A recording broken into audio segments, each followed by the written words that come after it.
The primary long-term goal is to expand the production so that 50% of the food is grown locally by 2030. Now, if we go from 10% grown locally to 50%, obviously that's going to have impact on some of the foods that you buy. The impact of the grocery bill may be negligible though. As you can see, 2030, we could probably expect food prices to increase over the next 20 years. Next slide. So again, what role will education play in our food independence? That's my question. Water management. So this is the biggie for me. I have an affinity with water. There's something that happens beyond having water when you catch your own water. You can watch water videos, you can get the spiritual side of water, you can do anything that you want to learn more about the spiritual qualities of water, structured water, etc., etc. But until you're catching your water and you can feel that water tank when it's low, and you can feel that water tank when it's full, and you can see it gushing out, you may not have a full awareness of how important water is to our lives, aside from just having to make less trips to the spigot. So here's one of the challenges with our current water supply and our planning is that none of the action items from the plan have been prioritized. So step one would seem to be to organize what it is that we need to do to harvest water, or to pay for more oil or diesel fuel to pump more water, or to store more water, and we see more tanks going up. We don't see catchment tanks going up, we see holding tanks going up.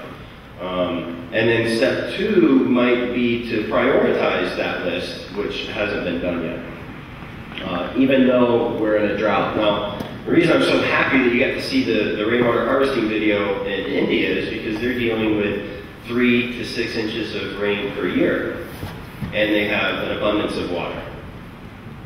So as I was talking to one of the folks in planning 3 nights ago, I was mentioning this, and I said, they've been catching rainwater on systems that are hundreds of years old. They've been doing it for thousands of years without any funding, without any planning. They do it so that they can survive. And I was met with opposition that it probably wouldn't work here.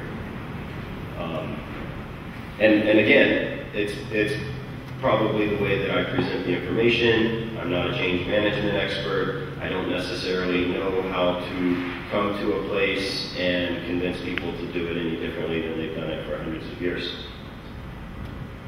So this agricultural water use and development plan, last revised, there was a minor revision in 2006, but the plan for the statewide, is basically a 6-year-old plan.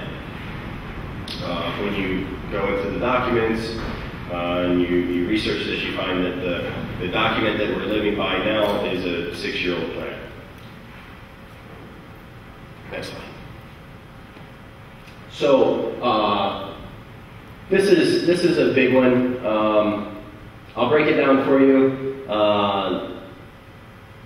The challenge that we have now is we need the water to grow the food. We need the water to give the water to the cattle, livestock, whatever it may be. So water is the primary issue. When you look in the agricultural plan that I mentioned 10 slides ago, one of the statements, can you hit the next slide? I think it would be, and then, I'm sorry, take a shot. One of the challenges outlined in a single paragraph in the plan says that the plan itself, the agricultural plan, is not possible until we get our land and water resource management plan together. So that's why it's important to understand that we're working off of a 6-year-old water plan. Until that water plan is revised, the agricultural plan doesn't apply.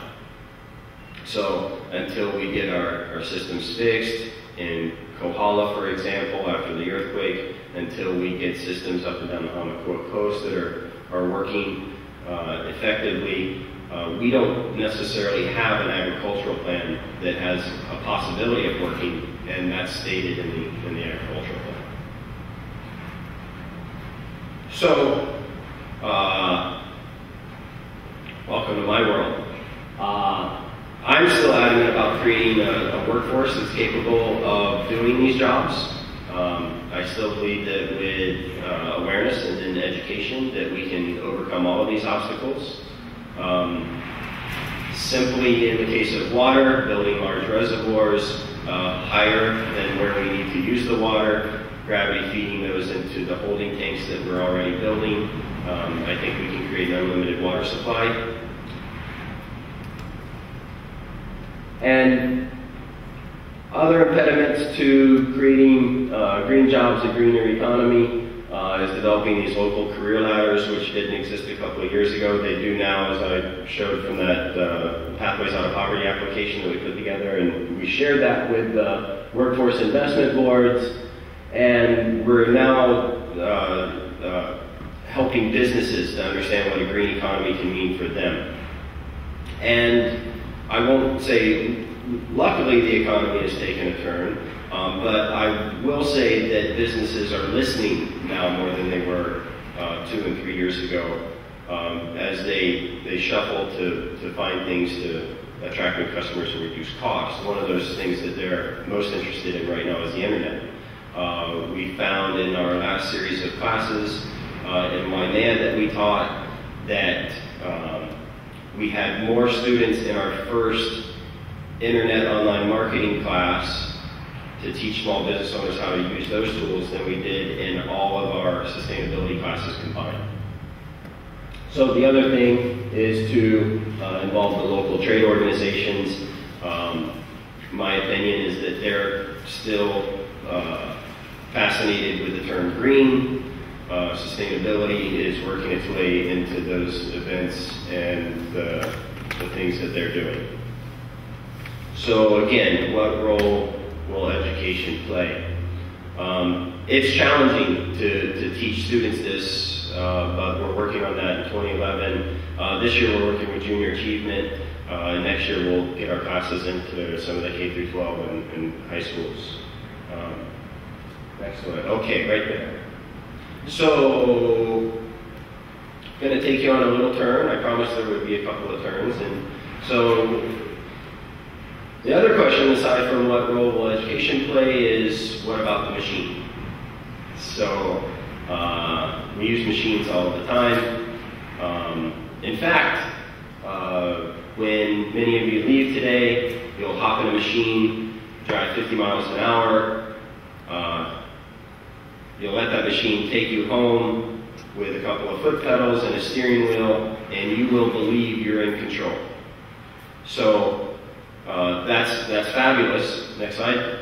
We have this other machine that we built about 15 years ago, 30 by some accounts. It's never been turned off. It's the largest machine we've ever built. It's never stopped working. It could, it's possible. But for right now, it's doubling every 2 years. That's important to realize. So that means that a year ago, it was 25% smaller.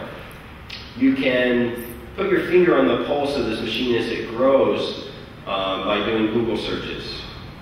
You're starting to be able to find your information more quickly. If you used Google 11 years ago, it was basically a crappy search engine, but better than the other crappy search engine.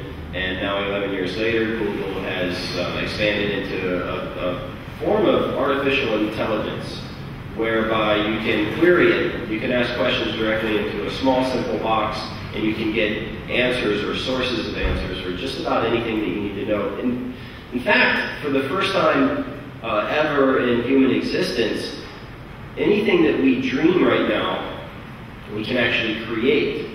So the information is flowing much faster than we can expand our dreams. And that's very important to know as well. This doubling of the size of the internet every 2 years is also important.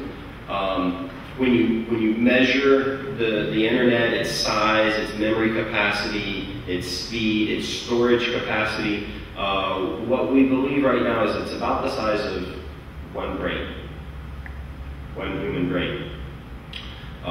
In 30 years, it'll be larger than all of the human brains on the planet.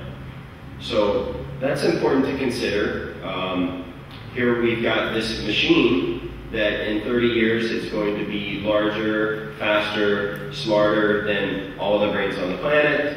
And at that time, we should have an agricultural plan in place where we're getting about 50% of our food locally.